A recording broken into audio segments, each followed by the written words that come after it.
Santa Rosa 911, do you need police, fire, ambulance? Yes, I need it. I think I need an ambulance.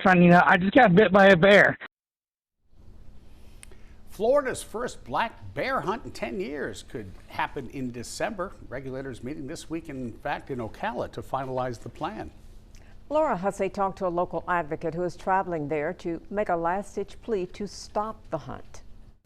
Black bears were once a threatened species in Florida. Their population was just a few hundred in the 1970s, primarily because of unregulated hunting.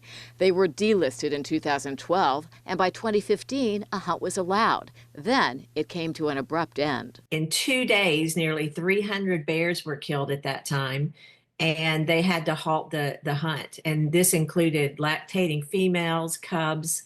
I mean, it was brutal to watch. Laurie Hood is the founder of Alaqua Animal Refuge and a former vice chair of the Florida Wildlife Federation.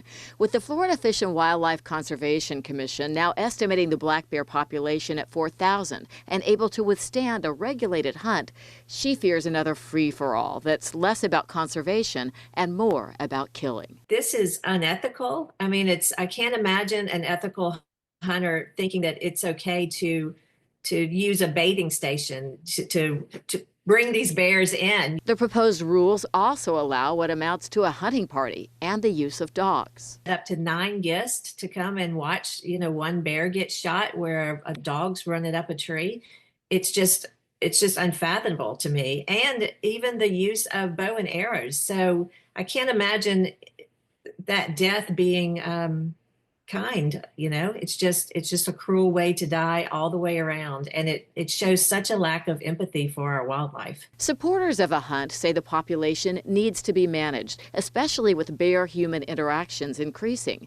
But Hood points out the hunt will be in remote areas, not in the neighborhoods where humans and bears are getting too close. It's just to satisfy just a very small part of the population, and that just doesn't seem right. If the plan moves forward, permits to kill 187 black bears would be issued for this December. Then there would be an annual hunt every winter. We have to go, and we have to stand up, and we have to let them know that, this is not the Florida we want to live in. This is not my Florida. Laura Hussey, WEAR News. Now, the bear hunt would not include our local area. The closest permits, in fact, would be issued in Bay County. Permits would cost $5 and be issued by random drawing. You can scan the QR code on the screen to weigh in. Do you think the state of Florida should hold a black bear hunt? The poll will be up until Wednesday evening. You can also let us know what you think in the comments under this story on our social media pages. First Morning